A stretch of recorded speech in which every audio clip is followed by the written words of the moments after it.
Hello everyone, my name is Smriti और इस video में हम एक और इम्पोर्टेंट टॉपिक डिस्कस करेंगे। That is why are villi present in the small intestine and not in the stomach. तो हम जानेंगे कि जो विलाई हैं वो हमारे स्मॉल इंटेस्टाइन में प्रेजेंट होती हैं जबकि स्टमक में प्रेजेंट नहीं होती। यहाँ पर बात डाइजेस्टिव सिस्टम की जा रही है। जो आप जानते हैं डाइजेस्टिव सिस्टम में हमारा पार्ट है स्टमक एंड स्मॉल इंटेस्टाइन। तो ये दो पार्ट जो हमारे यहाँ पर इस क्वेश्चन में पूछे गए हैं, तो यहाँ पर आपको स्पेसिफिकली पूछा गया है कि जो विलाई प्रेजेंट होती है स्मॉल इंटेस्टाइन में वो आपके स्टमक में प्रेजेंट क्यों नहीं होती, स्मॉल इंटेस्टाइन में क्यों प्रेजेंट होती है, क्या वहां पे उसका फंक्शन है या क्या उसकी वहां पे क्यों वो जरूरी होता है। तो चलिए जानते हैं इसका आंसर। अगर आपसे क्वेश्चन ये पूछ लिया जाए एग्जाम में, चांसेस हैं इसके आने के, क्योंकि ये क्वेश्चन आपको असाइनमेंट्स में भी दिया गया है दिसंबर 2024 के जो आपके एग्जाम होने वाले हैं, तो वहां पर ये क्वेश्चन आपको देखने को मिल सकता है। तो चलिए स्टार्ट करते हैं इस वीडियो को। जानते हैं villi are present in the small intestine but not in the stomach. आपको पहली लाइन यही लिखनी है कि जो विलाई हैं वो आपके स्मॉल इंटेस्टाइन में प्रेजेंट होते हैं जबकि स्टमक में प्रेजेंट नहीं होते, because they serve a specific function in nutrient absorption. इसका रीजन ये है कि जो विलाई होते हैं इनका काफी ज्यादा इंपॉर्टेंस होता है। ये इनका वर्क क्या होता है कि स्पेसिफिक फंक्शन करते हैं न्यूट्रिएंट्स के एब्जॉर्प्शन में in our small intestine, which is a primary role of small intestine rather than the stomach. जो कि आपका न्यूट्रिएंट का एब्जॉर्प्शन आपका स्मॉल इंटेस्टाइन का ही एक प्राइमरी रोल है, प्राइमरी फंक्शन है, जबकि स्टमक ऐसा कोई फंक्शन नहीं करता। यानी कि स्टमक में कोई भी एब्जॉर्प्शन प्रोसेस आपको देखने को नहीं मिलती है, किसी भी न्यूट्रिएंट की एब्जॉर्प्शन आपको स्टमक में देखने को नहीं मिलती। तो यहाँ से आपने जाना कि जो विलाई होते हैं वो आपके स्मॉल इंटेस्टाइन में प्रेजेंट होते हैं क्योंकि वहां पे न्यूट्रिएंट का एब्जॉर्प्शन करना होता है। स्टमक में प्रेजेंट नहीं होते क्योंकि स्टमक में कोई भी एब्जॉर्प्शन की प्रोसेस पॉसिबल ही नहीं है, होती ही नहीं है। तो चलिए जानते हैं इससे रिलेटेड कुछ पॉइंट्स। यहाँ पर आपको बताया गया how here is how it works. जो आपके विलाई होते हैं वो किस तरह से वर्क करते हैं in terms of small intestine. तो स्मॉल इंटेस्टाइन में जो विलाई हैं वो किस तरह से वर्क करते हैं, क्या उनका यूज है, तो जानते हैं। Increase surface area for absorption. Presence of villi in the small intestine increases the surface area for absorption. जो न्यूट्रिएंट्स का एब्जॉर्प्शन होता है आपके स्मॉल इंटेस्टाइन में, उसके सरफेस एरिया को बढ़ा देता है आपके विलाई। विलाई आर टाइनी, काफी छोटे होते हैं, टाइनी होते हैं। फिंगर लाइक प्रोजेक्शंस होती हैं, उंगली नुमा आकृतियां होती हैं। That increases the surface area of the small intestine, जो कि स्मॉल इंटेस्टाइन के सरफेस एरिया को इंक्रीज कर देती है क्योंकि इसमें फोल्ड्स होते हैं ना, इस तरह के फिंगर लाइक स्ट्रक्चर होती है। तो जितने ज्यादा फोल्ड्स होंगे उसका सरफेस एरिया उतना ही ज्यादा इंक्रीज कर जाएगा। तो स्मॉल इंटेस्टाइन में जो सरफेस एरिया उसको इंक्रीज करती है विलाई।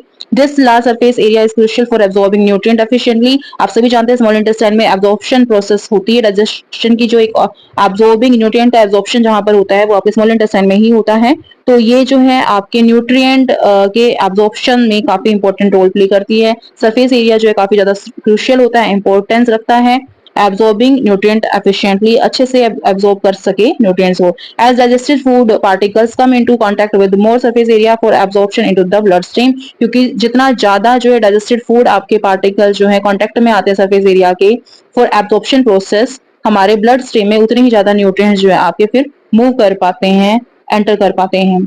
तो नेक्स्ट पॉइंट आप बता सकते हैं कि एब्जॉर्प्शन ऑफ न्यूट्रिएंट्स किस तरह से पॉसिबल हो पाता है स्मॉल इंटेस्टाइन में विलाई की प्रेजेंस में। The small intestine is where most nutrients, carbohydrate, protein, fats, vitamins and minerals are absorbed after food has been broken down by digestive enzyme। तो आपको बताया गया है कि जो स्मॉल इंटेस्टाइन होता है वही आपका एक ऐसा पार्ट होता है आपके डाइजेस्टिव सिस्टम में, आपके बॉडी का एक ऐसा पार्ट होता है जहां पर ज्यादातर आपके जो न्यूट्रिएंट्स होते हैं, जिनमें कार्बोहाइड्रेट हुआ, प्रोटीन हुआ, फैट हुआ, विटामिन हुआ और जो मिनरल्स हुए, ये सभी इनका सभी का एब्जॉर्प्शन देखने को मिलता है। यानी कि आपको न्यूट्रिएंट्स का एब्जॉर्प्शन देखने को मिलता है स्मॉल इंटेस्टाइन के अंदर, आप ये सभी जानते हैं। तो ये जो एब्जॉर्प्शन है ये किसकी जैसे विलाई की प्रेजेंस में ही पॉसिबल हो, क्योंकि सरफेस एरिया ज्यादा प्रोवाइड कर देती है। Are absorbed after food has been broken down by digestive enzyme. और ये तब एब्जॉर्प्शन प्रोसेस पॉसिबल हो पाती है जब डाइजेस्टिव एंजाइम उन फूड पार्टिकल्स को ब्रेक डाउन कर देते हैं।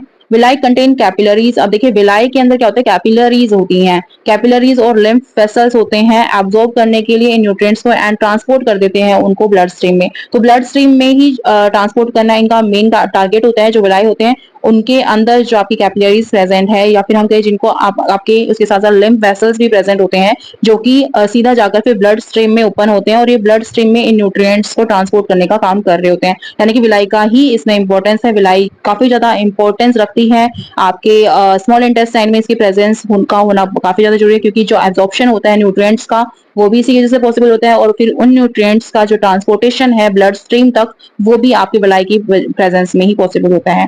थर्ड पॉइंट आप बता सकते हैं, जैसा आपसे पूछा गया है कि स्टमक में प्रेजेंट क्यों नहीं होती, तो आप बता सकते हैं कि no need in the stomach, क्योंकि इनकी कोई भी नीड नहीं होती। There is no need of the villi in the stomach because in contrast the stomach primarily focuses on the mechanical and chemical breakdown of food, क्योंकि आप सभी जानते हैं कि स्टमक में जो आपका फंक्शन होता है वो प्राइमरली सिर्फ मैकेनिकल एंड केमिकल ब्रेकडाउन करने का होता है, यानी कि फूड को वो छोटे छोटे पार्टिकल्स में तोड़ने का होता है, और यहाँ पे कोई एब्जॉर्प्शन जो है देखने को नहीं मिलता। तो यही बताना है आपको, not nutrient absorption.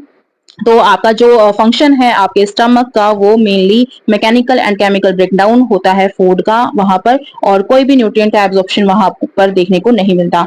It's acidic environment and thick mucus lining are designed for digestion. अब देखो स्टमक के अंदर आप सभी जानते हैं कि म्यूकस का सिक्रेशन होता है, प्रोडक्ट एक तरह से बनता है, प्रोडक्शन होता है म्यूकस का। उसके अलावा जो है वहां पर एक एसिडिक एनवायरनमेंट क्रिएट होता है due to the presence of HCl hydrochloric acid, जो कि आपके पैराइटल सेल्स जो इनर लाइनिंग है आपके स्टमक की वहां से रिलीज किया जाता है।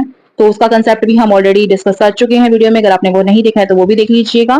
तो एसिडिफिकेशन ऑफ स्टमक जो टॉपिक है आपका, उसमें ये चीजें क्लियर हो चुकी हैं कि HCl जो आपका किस तरह से बनता है। तो यहाँ पर वही बात की गई है कि एक एसिडिक एनवायरनमेंट क्रिएट कर दिया जाता है due to the presence of HCl, और जो HCl है और जो थिक म्यूकस यहाँ पे इसकी लाइनिंग से बनता है वो डाइजेशन के प्रोसेस में काफी हेल्पफुल रहता है। उसकी काफी मेन रोल रहता है इस म्यूकस का भी, ताकि ये म्यूकस जो है हाइड्रोक्लोरिक एसिड से उसकी लाइनिंग को जो है बचा सके, और हाइड्रोक्लोरिक एसिड की प्रेजेंस में जो है डाइजेशन प्रोसेस या फिर हम कहें जो डाइजेस्टिव एंजाइम्स होते हैं वो एक्टिव होते हैं और डाइजेशन प्रोसेस पॉसिबल हो पाती है। नॉट फॉर एब्जॉर्बिंग न्यूट्रिएंट, तो हम जान सकते हैं कि जो स्टमक होता है वहां पे कोई भी एब्जॉर्प्शन जो है नहीं देखा जाता किसी भी सब्सटेंस का, किसी भी न्यूट्रिएंट का, बल्कि वहां पर तो ब्रेकडाउन होता है फूड का, मैकेनिकल एंड केमिकल ब्रेकडाउन देखने को मिलता है। तो इसीलिए हम कह सकते हैं कि स्टमक में जो है ना विलाई की जरूरत ही नहीं है। There is no need of the villi in the stomach because we do not need to do any nutrient absorption in the stomach.